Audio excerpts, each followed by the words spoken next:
Está bien.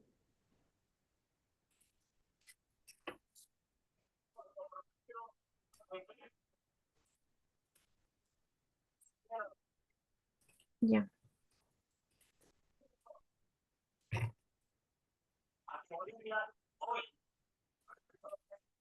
¿Podemos empezar, no, doctor? Sí, por favor. Ya.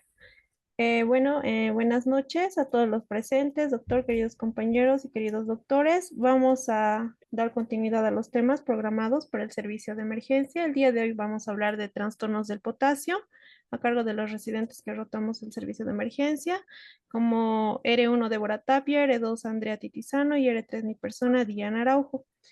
Para hablar del potasio, a manera de objetivos de esta charla, vamos a tomar en cuenta que lo importante de la clase es conocer las alteraciones y homeostasis del potasio, conocer el mecanismo de regulación, distribución y balance que va a tener el mismo, y lo más importante, conocer los trastornos del equilibrio y su respectivo tratamiento.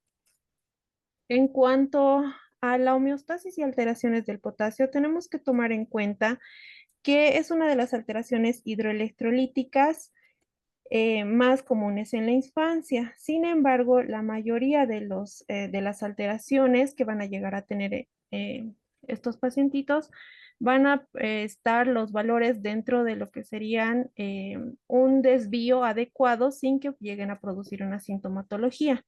Es decir, que en algunos casos, pues el hallazgo puede ser secundario a solicitar estudios que en realidad han sido solicitados para otra patología. Sin embargo, nos vemos con estos resultados en donde van a estar alterados.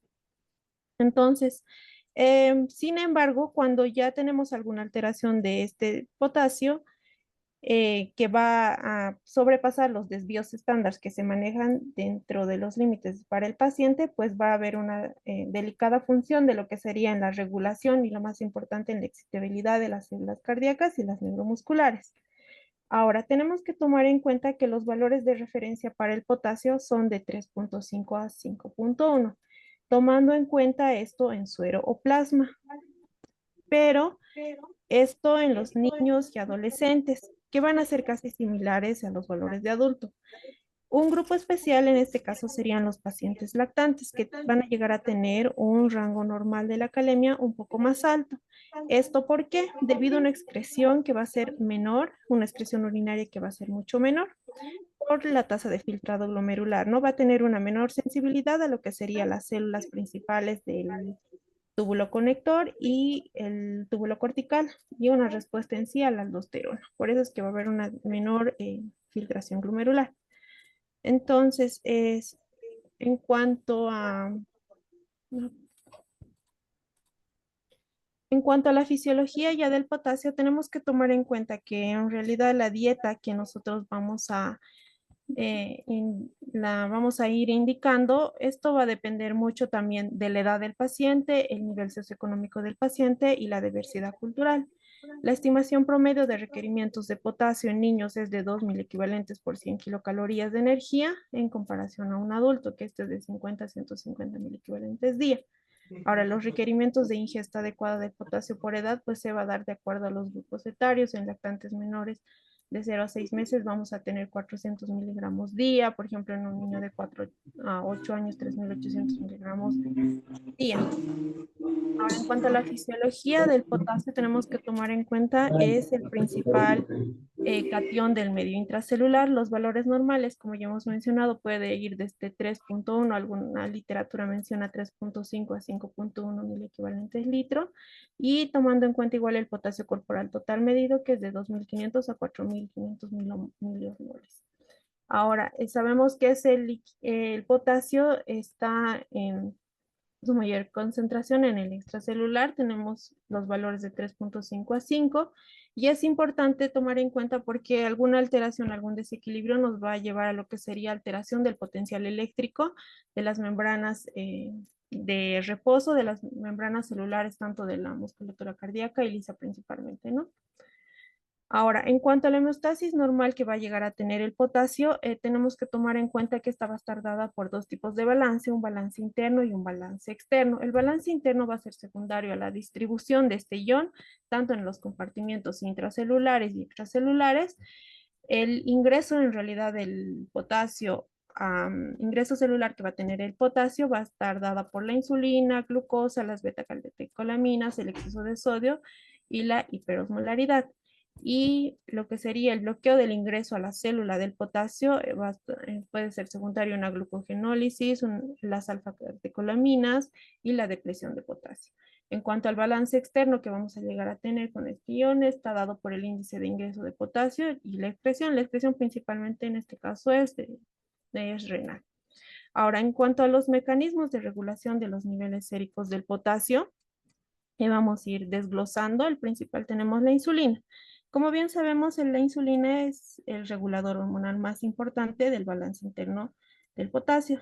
La secreción basal que va a llegar a tener la insulina nos va a ayudar a lo que es mantener el ayuno en una persona que esté en ayuno, la concentración plasmática de potasio dentro de un rango de lo normal. Esto quiere decir que va a estimular la captación intracelular de potasio, como bien sabemos que va a estar mediada por la bomba sodio-potasio ATPasa, que va a estar dependiente, y por tanto esto va a generar un ingreso rápido de lo que sería el potasio desde el espacio extracelular hacia el intracelular. En este caso, en células que van a ser sensibles a la insulina, en el hígado, en el músculo esquelético, los adipocitos y el cerebro. Ahora, en cuanto a los beta-adrenérgicos, que va a actuar como un segundo mecanismo de regulación, estos tenemos que tomar en cuenta que los beta 2 adrenérgicos puros van a estimular la captación intracelular del potasio por el hígado y el músculo esquelético, mientras que los alfa adrenérgicos pues van a producir lo que sería el efecto contrario. Sabemos que estas dos acciones están mediadas por la actividad también de la bomba sodio-potasio ATPasa.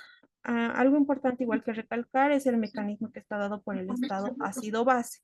Sabemos que el descenso del pH extracelular y en realidad el ejercicio van a estimular a lo que sería la salida del potasio, en este caso desde la célula hacia el plasma, mientras que el aumento del potasio va a estimular a lo contrario, ¿no? Al ingreso de lo que sería hacia la célula.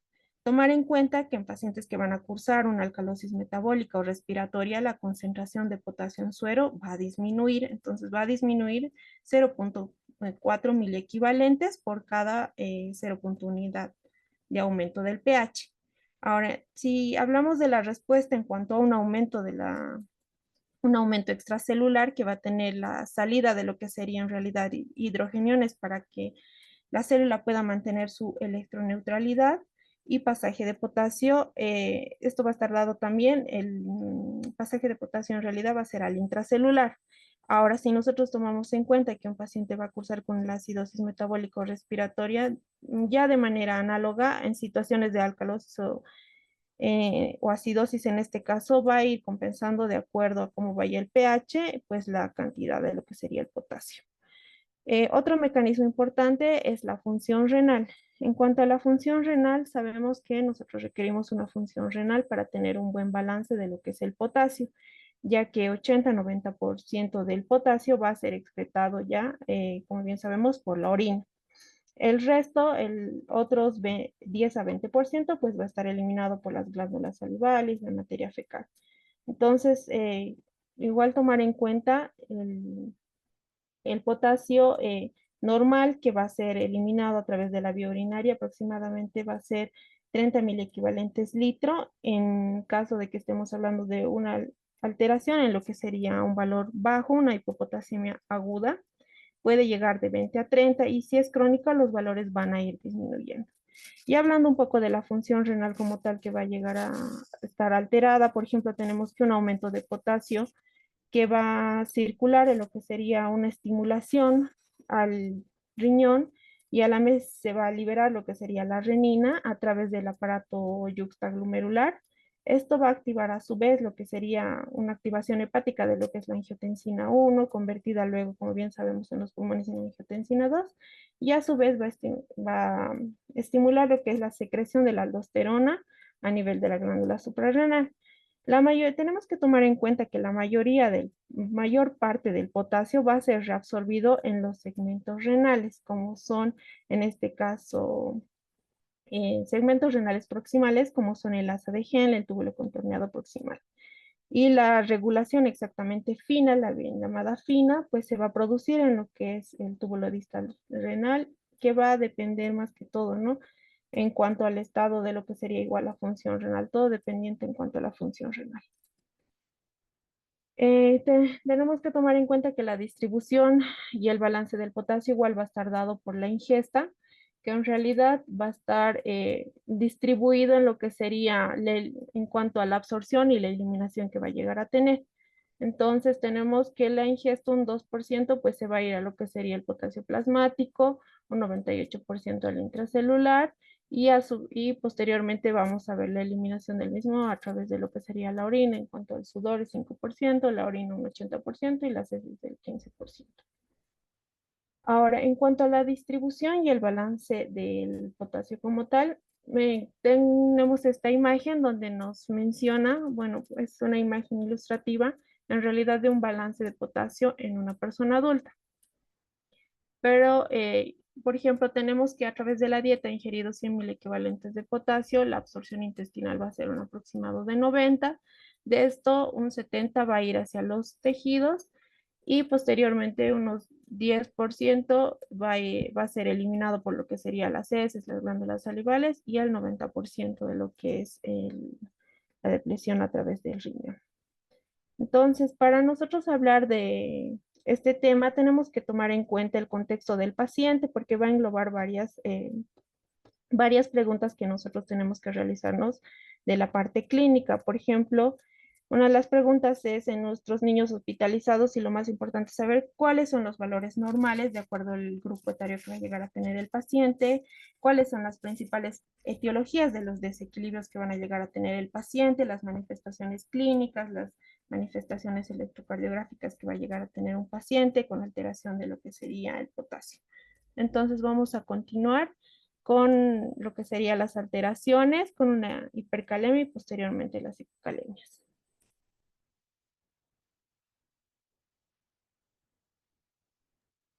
Buenas noches. Continuando con la exposición, yo voy a hablar de lo que es la hipercalemia.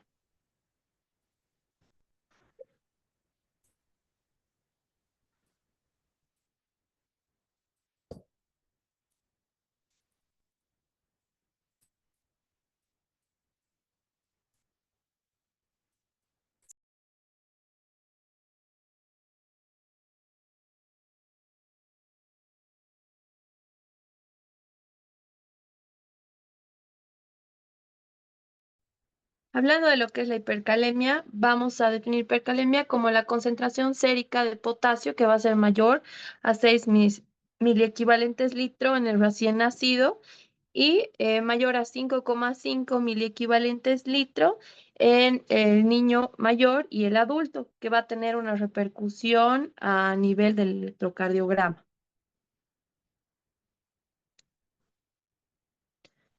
Entonces, la etiología va a ser multifactorial. Vamos a tener una hiperpotasemia, que puede ser por una hemólisis in vitro, una toma inadecuada de muestra de sangre, generalmente es una muestra traumática, y una contaminación de una muestra de sangre. Y ya una hipercalemia como tal se puede dar por una excreción renal disminuida, por una insuficiencia renal aguda, una enfermedad renal crónica que sea con un filtrado glomerular que sea menor a 10 ml minuto, una acidosis renal tubular grado 4, una neuropatía obstructiva. También lo podemos ver en el trasplante renal y en un hiperaldosteronismo.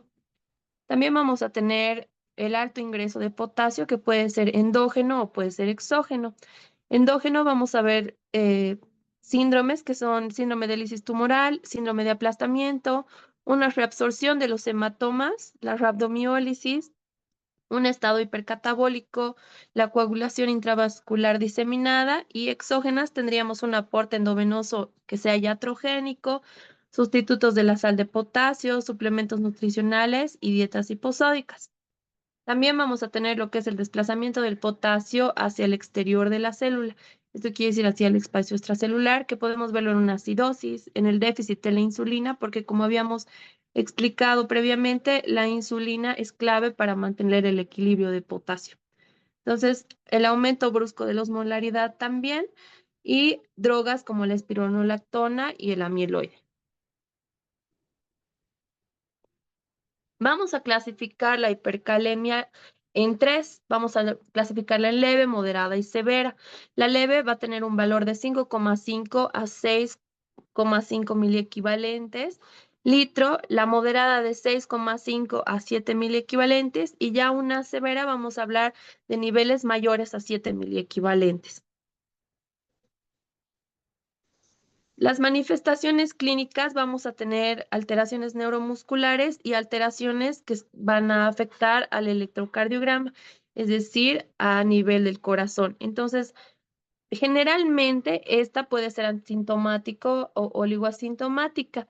Las más graves, como había dicho, van a afectar el corazón, produciendo arritmias cardíacas en niveles mayores a 7 miliequivalentes, con una hiperpotasemia crónica o con niveles más bajos cuando la hiperpotasemia es aguda.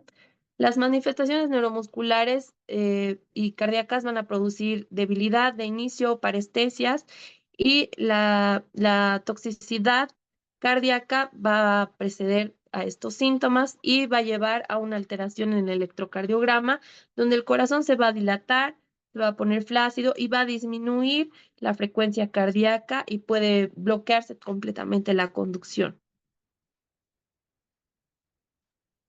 Entonces vamos a tener alteraciones electrocardiográficas de acuerdo a los niveles que vamos a tener de potasio.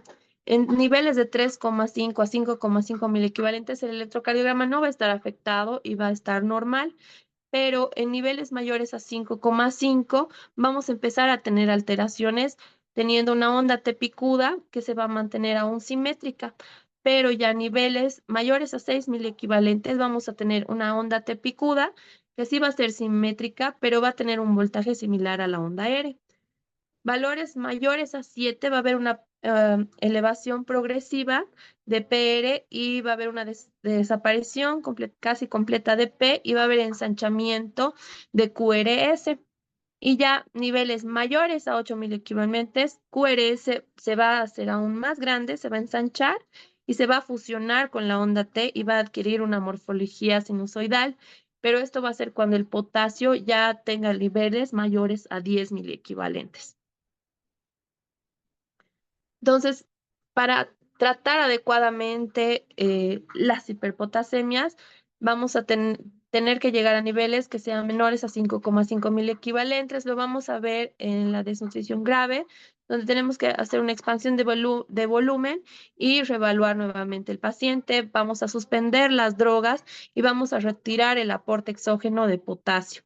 Y la hiperpotasemia siempre debe ser tratada lo más rápido que se pueda, y ya que esta va a acompañar los cambios en el electrocardiograma y esto va a producir un riesgo de vida.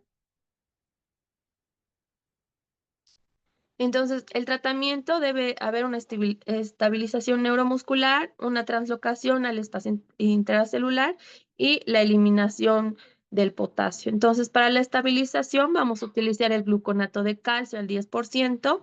Para la translocación vamos a utilizar la glucosa más insulina, beta 2 agonistas y bicarbonato. Y para la eliminación vamos a utilizar diuréticos, resinas de intercambio y finalmente la diálisis.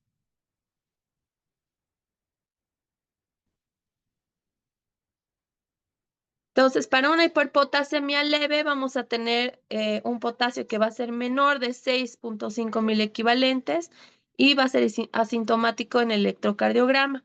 Entonces, vamos a repetir la determinación, o sea, vamos a volver a tomar la muestra para confirmar el valor de potasio.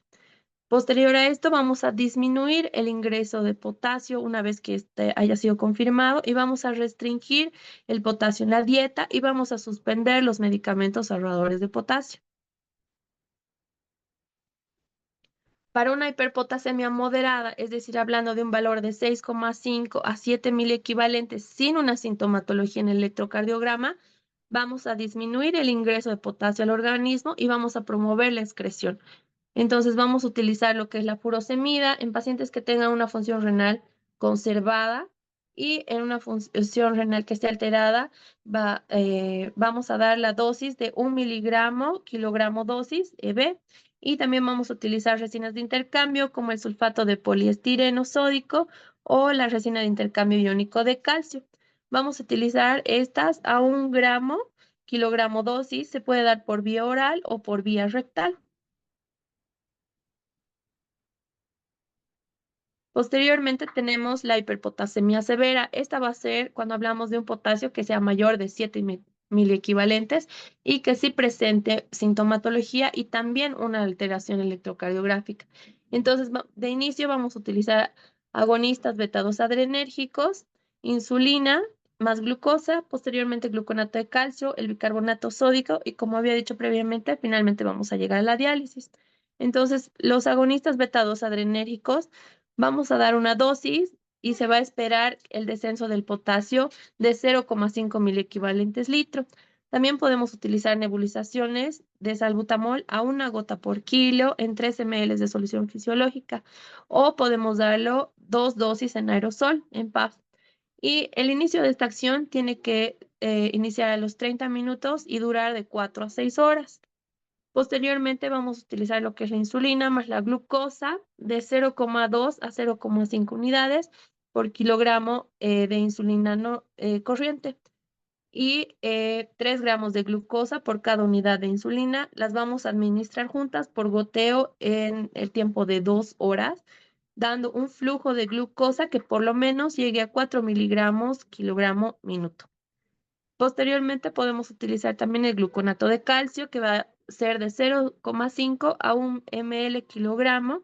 Lo vamos a dar por vía endovenosa y lo vamos a diluir en el 50% de agua destilada. Y el ritmo de infusión va a ser de 2 ml minuto.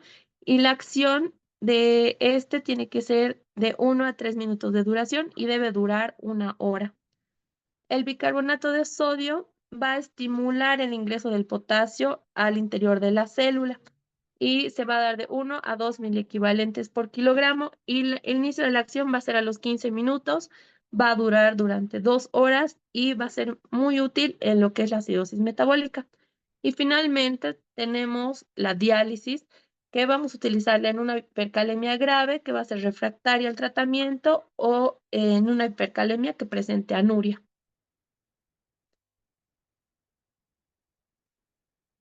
Entonces aquí está un flujograma de cómo vamos a manejar lo que es la hipercalemia. Entonces vamos a tener un potasio que va a ser mayor de 5,5 miliequivalentes litro y vamos a tener alteraciones en el electrocardiograma y neuromusculares. Si no presenta ninguna alteración, vamos a regirnos por los valores que tiene el potasio. Entonces, en valores que sean menores de 6,5, simplemente vamos a disminuir el ingreso de potasio. En valores que sean mayores de 6,5 o 7 miliequivalentes, vamos a disminuir el ingreso de potasio y vamos a promover la excreción de este. Y si hay alteraciones electrocardiográficas y neuromusculares o son niveles mayores a 7.000 equivalentes, vamos a hacer las medidas de emergencia que ya las he explicado. Buenas noches a todos los presentes. Continuando con la exposición, vamos a dar inicio a hipocalemia. La siguiente, por favor. Bueno, como hipocalemia tenemos como definición que es la disminución de la concentración sérica del potasio, mismo que tiene que estar menor a 3,5 miliequivalentes litro. Siguiente, por favor. Entonces, como etapatogenia tenemos 3 grandes grupos que podemos disertar. Uno puede ser tanto la disminución del ingreso del potasio al organismo, que esto puede verse en desórdenes de la conducta alimentaria, ya sea como anorexia o bulimia. Y uno que es muy característico de nuestra población pediátrica es la pérdida aumentada o aumento de las pérdidas del potasio, ya sea por pérdidas gastrointestinales, ya sea por diarreas o vómitos, pérdidas renales que tengan que ver con tubulopatías renales, tratamiento con antibióticos, el uso indiscriminado de diuréticos o el efecto excesivo de algunos mineralocorticoides, o también la hipomagnesemia. Y otro como tal el desplazamiento del potasio hasta el interior de las células, ya sea por un estado de alcalemia, donde ya lo había mencionado antes, que por cada 0.1 de ascenso del mismo pH de nuestra sangre, va a descender 0.4 mil equivalentes litro del potasio sérico. Y aparte por el estímulo beta-adrenérgico o el estímulo insulínico que ya hemos presentado. Siguiente, por favor.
Disculpen la intercurrencia.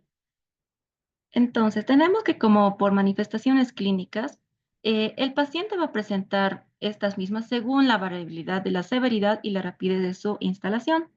Por ende, los signos y síntomas se pueden manifestar con un potasio que sea menos a 3.000 equivalentes litro.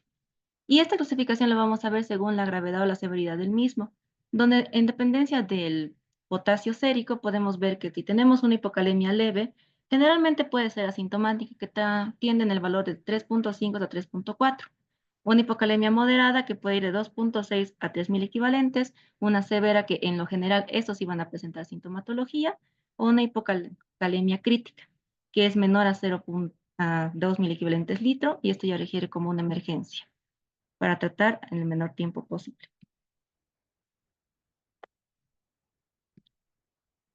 Entonces, las manifestaciones clínicas, esto va a afectar principalmente a la función tanto cardíaca, renal y musculoesquelética, donde tenemos el tratamiento de emergencia, una hipocalemia grave o menor a 2.5 mil equivalentes litro. Entre alteraciones neuromusculares tenemos tanto la debilidad muscular, adinamia, hiporreflexia, parálisis de debilidad muscular, esto inclusive puede llevar a una rhabdomiólisis. Entonces, el electrocardiograma también nos puede dar como una pesquisa diagnóstica de ver si nuestro paciente está con una hipocalemia y también nosotros podemos discernir dependiendo a qué nos puede mostrar el mismo. Y este se puede relacionar porque aumenta el potencial de reposo de la membrana, la duración del potencial de acción y por ende el periodo refractario. Y esto se puede manifestar en 4 estadios, ya sea el aplanamiento de la onda T, la prominencia de la onda U, el descenso del segmento ST o inclusive puede llegar a un paro cardíaco, donde inclusive se pueden ver cambios electrocardiográficos, donde se puede evidenciar el aplanamiento o inversión de la onda T con un potasio 2.8, la prominencia de la onda U a 2.5, el descenso del segmento ST que es entre 2 o menor a 2. Entonces, aquí viendo con las alteraciones del electrocardiograma, si tenemos un paciente que está con un potasio de 2.5 a 3.000 equivalentes litro, se puede evidenciar estas alteraciones, un aplanamiento de la onda T, prolongación del intervalo QT, aparición de la onda U. Menor a 2.5, esto ya nos va a referenciar que tenemos una depresión de la onda T, ahí ya se puede ver aún más la onda U y la prolongación del segmento PR o el ensanchamiento del QRS. Y en una hipocalemia muy severa se puede evidenciar inclusive taquicardia ventricular, torsada de Point o inclusive paro cardíaco. Entonces, la hipocalemia leve, como tal, ya hemos dicho que es menor a 3.000 equivalentes. Y esto puede ser asintomático, con presencia de arritmia, necrosis muscular, hipotonía o constipación entre 2 a 3. Y llegar hasta una parálisis muscular que es la crítica es menor a 2, donde no solamente en el músculo esquelético vamos a ver este tipo de alteraciones. A nivel de músculo liso puede causar tanto hilo vesical como hilo intestinal, manifestaciones neurológicas como hiporreflexia tendinosa o parestesias, y alteraciones miocárdicas, donde va a haber una polarización de las células que va a condicionar un trastorno del ritmo y la conducción cardíaca. Entonces, las alteraciones renales, estas mismas nos van a llevar a una alteración de la capacidad de poder concentrar la orina, ya sea por actos de polidipsia y poliuria, y esto a su vez puede generar algún tipo de diabetes insípida. Y ahora, abocándonos con el tipo de tratamiento, tenemos que ver también la dependencia del valor del potasio sérico, decidir si vamos a optar por una corrección bioral o por una opción endovenosa. A su vez, tenemos que ver si vamos a optar por una corrección rápida o lenta, o también si el paciente como tal está asintomático, tiene manifestaciones clínicas o alteraciones del electrocardiograma. No olvidar que para todo esto tenemos que llegar al cálculo del flujo de potasio, donde tenemos una fórmula en pediatría donde usamos el volumen de los líquidos parenterales, que va a ser en correlación a los ml que recibe el paciente, dividido entre el peso, o una constante que este va a ser la infusión misma del potasio, dividido en una constante de 100 o de 1000, y todo esto dividido en las horas del pasaje de la solución, un ejemplo entre 24 horas. Esto nos va a determinar si el paciente, dependiendo de la cantidad de infusión de potasio que nosotros le vamos a administrar, pueda o no presentar datos de flebitis. Por eso es muy importante clasificarlo en primera instancia. La hipopotasemia asintomática con síntomas leves, podemos la gran mayoría de los casos tratarlo por vía oral, siempre y cuando el paciente pueda tolerar el mismo, donde si tenemos un potasio igual o mayor a 3.000 equivalentes litro, entonces significa que podemos optar por alimentos ricos en potasio o una dieta rica en potasio según a la demanda del paciente y lo que pueda tolerar. Y menor a 3.000 equivalentes litro, ya podemos optar por suplementos de potasio bioral, mismo que se ha añadido este aporte calórico adecuado, donde las necesidades que podamos cubrir es de 1 a 2.000 equivalentes kilopeso día. Si contamos inclusive el déficit previo a las pérdidas concurrentes, inclusive podemos llegar entre 4 a 8.000 equivalentes día. Inclusive se puede administrar dosis de 1 a 1.5 de potasio, máximo 40.000 equivalentes dosis. Entonces, con respecto a la corrección rápida de potasio, podemos optar por las indicaciones. Primero, que sea un potasio igual o menor a 2.5 mil equivalentes litro, si ya hemos encontrado alteraciones en el electrocardiograma, o inclusive si ya hemos realizado correcciones previas con bicarbonato y el paciente continúa con una acidosis metabólica y el potasio está menor a 3. Como dato, sabemos de que nosotros en el hospital tenemos ampollas de cloruro de potasio donde nos menciona que es 10 mililitros, equivalen a 27.000 equivalentes litros. Y haciendo la conversión, 1 ml equivaldría a 2.7 mil equivalentes litros. Nunca olvidar que la acidemia y la hipocalemia grave, primero se debe tratar la hipocalemia. La hipocalcemia sintomática e hipocalemia grave, a pesar de tener una hipocalcemia concomitante, primero siempre tenemos que velar por la hipocalemia. Y la consistencia de hipomagnesemia nos puede impedir que tengamos una adecuada corrección de potasio. En las correcciones rápidas siempre tenemos que optar por una vía endovenosa, mismo que tiene que ser con monitoreo cardíaco estricto por bomba de infusión. Y la dosis es de 0.5 a 1 mil equivalente kilopeso dosis que se puede infusionar de 1 a 2, de 2 a 3 horas. Y el flujo tiene que ser menor a 0.5, pero en pacientes que presentan una hipocalemia severa, muy severa, se puede hasta tratar a 1 mil equivalente kilopeso hora máximo, ya sea por vía central. Entre las indicaciones de monitoreo cardíaco, tenemos para una hipocalemia moderada sintomática, una hipocalemia severa o crítica, si estamos pasando el potasio con una infusión de potasio con un flujo igual o mayor a 0.25 mil equivalentes kilopeso hora, o inclusive si la concentración ya hemos sobrepasado de 40 a 60, llegamos ya a 80 mil equivalentes litro en nuestra solución. Y con respecto a las correcciones lentas, las indicaciones platican entre un potasio que sea de 2.5 a 3.5 que no presenten datos de alcalosis y esto se maneja sobre todo en tratamientos que tengan medicación que de por sí depleta el potasio, ya sea tipo de anfostericinas como furosemidas, a dosis continua. La dosis de esto es de 1 a 2 mil equivalentes kilopeso dosis. Más podemos contar en algunas ocasiones las pérdidas concurrentes y el déficit previo. Manejar siempre un flujo menor a 0.25 mil equivalentes kilopeso hora, donde hay guías como del Garrahan que nos maneja que hay flujos recomendados para las correcciones dependiendo al tipo o al nivel de potasio que tengamos en la sangre, donde mencionan que desde 2.1 a 3 sí se puede manejar el potasio antes dicho, pero si estamos con un potasio menor a 3.1 y tratamiento con furosemida o anfotericina, podemos optar a un flujo más lento, a 0.1 máximo. Entonces, ¿qué pasos nosotros tenemos que seguir para los cálculos de la corrección de potasio de forma endovenosa? Tenemos que ir por orden. El paso número 1 es primero calcular la dosis deseada de la corrección, ya sea entre 0.25 o 1000 equivalente kilopeso dosis. Segundo, tenemos que optar el solvente. Por lo general podemos optar por soluciones isotónicas o soluciones que tengan contenido de glucosa, sobre todo si se va a dejar necesidades basales del paciente. Como tercer paso vamos a elegir la concentración, dependiendo el acceso vascular que nosotros tengamos, que esto depende del número o los miliequivalentes de potasio entre el volumen del mismo, donde si contamos con una vía periférica, lo recomendado es pasar entre 40 miliequivalentes litro hasta máximo 60 miliequivalentes litro. Y con respecto a la vía central, se recomienda de 80 miliequivalentes hasta máximo de 150 miliequivalentes litro. El paso número 4 es elegir la velocidad de la infusión que le vamos a respetar, los flujos máximos dependiendo de la corrección tanto rápida como lenta que vamos a accionar. Y como paso número 5 es el doble control de la indicación médica. Menciona, toda indicación de potasio endovenoso tiene que requerir o ser controlada por otro colega que mismo verifique la necesidad de realizarla.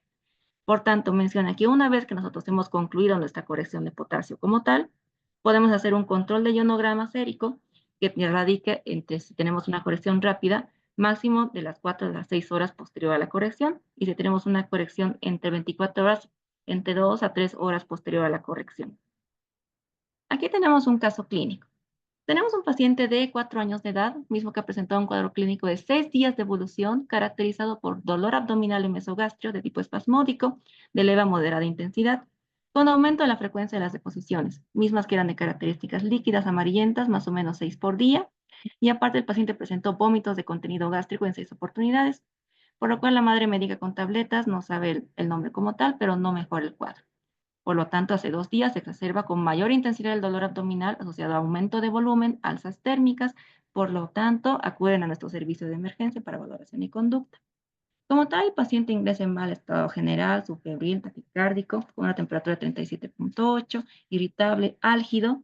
A nivel de las mucosas se encontraban secas, con lengua saburral, y por ende, a nivel del abdomen lo encontrábamos distendido, con ritos hidraéreos hipoactivos, se encontraba leve resistencia muscular, dolorosa la palpación tanto superficial como profunda en mesogastrio. El paciente como tal tiene un peso de 17 kilos. Inclusive se le hace una radiografía de abdomen donde podemos evidenciar niveles hidroaéreos. Por ende, el paciente estaba con los diagnósticos de una EDA con deshidratación moderada y un hilo metabólico. Y cuando nosotros realizamos los laboratorios de ingreso, podemos evidenciar un potasio de 2.1, por ende es parámetro para poder hacer las correcciones. ¿Y cómo se realiza? Podemos optar de 0.5 a 1 miliequivalente litro como dosis. Entonces, aquí optando con el peso del paciente, tenemos la opción de pagar por 1 miliequivalente, a 1 miliequivalente kilopeso dosis. Esto lo vamos a multiplicar por el peso del paciente. Posterior, estos son los 17 miliequivalentes que va a recibir el mismo. Y tenemos en cuenta, sabiendo el cloruro de potasio que nosotros contamos de acceso endovenoso, que 2.7 miliequivalentes va a equivaler a 1 ml. Entonces, considerando los 17 miliequivalentes que el paciente necesita, haciendo una regla de 3 básica, llegamos a una pota de 6.2 ml. Y ahora, con esto tenemos que ver la infusión como tal del paciente. ¿A cuánto le vamos a pasar? ¿Es por vía periférica o por vía central? En este caso contábamos con una vía periférica, que tenemos un valor de 40 hasta 60 mil equivalentes. Estos 60 mil equivalentes tienen que ingresar en una solución de 1000 ml.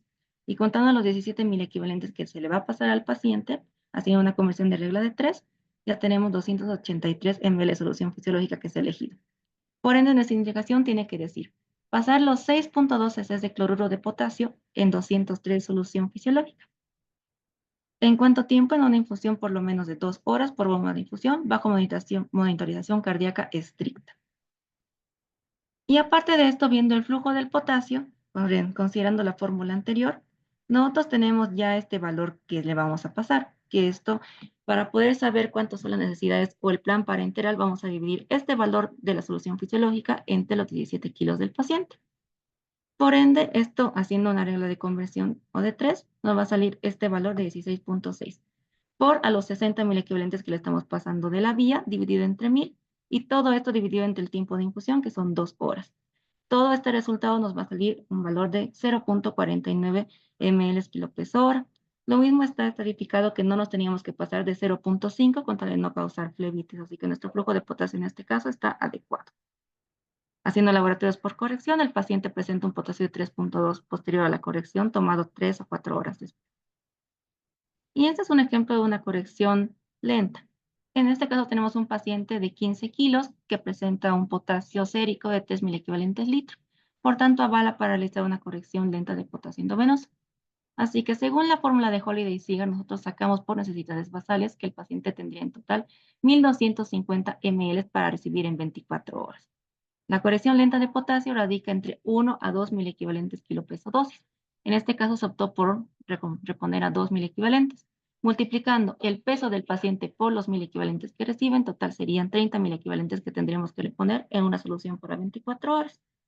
Y en este caso estamos optando por una solución glucosalina, donde sabemos de que en 27.000 equivalentes litro va a incluir una ampolla de potasio de 10 cc.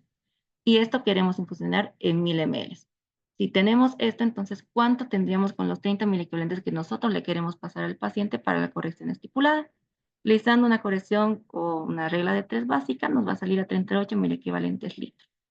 Y considerando también cuántos mil equivalentes litro tienen que pasarle al paciente, recordamos nuevamente que 10 ml de cloruro de potasio van a tener 27.000 equivalentes litro. Por ende, ¿cuánto vamos a tener en 38? En total vamos a tener 14 ml. Entonces, nuestra indicación tiene que decir solución glucosalina 1.000 ml más 14 ml de cloruro de potasio al 20%. Esto mismo, si vamos a dividir el aporte de las necesidades basales por las 24 horas dividido en la constante de 3, tendríamos que pasarlo esto a 17 gotas minuto para 24 horas. Y también aquí, dilucidando el flujo de potasio para este paciente, nosotros si dividimos las necesidades basales, que eran 1.250 entre el peso del paciente, nos va a salir en total 83 por los 1.000 equivalentes que le vamos a pasar el cloruro de potasio dividido entre 24 horas. Nos va a dar 0.13. Por ende, estamos dando un flujo de potasio adecuado. Eso sería todo.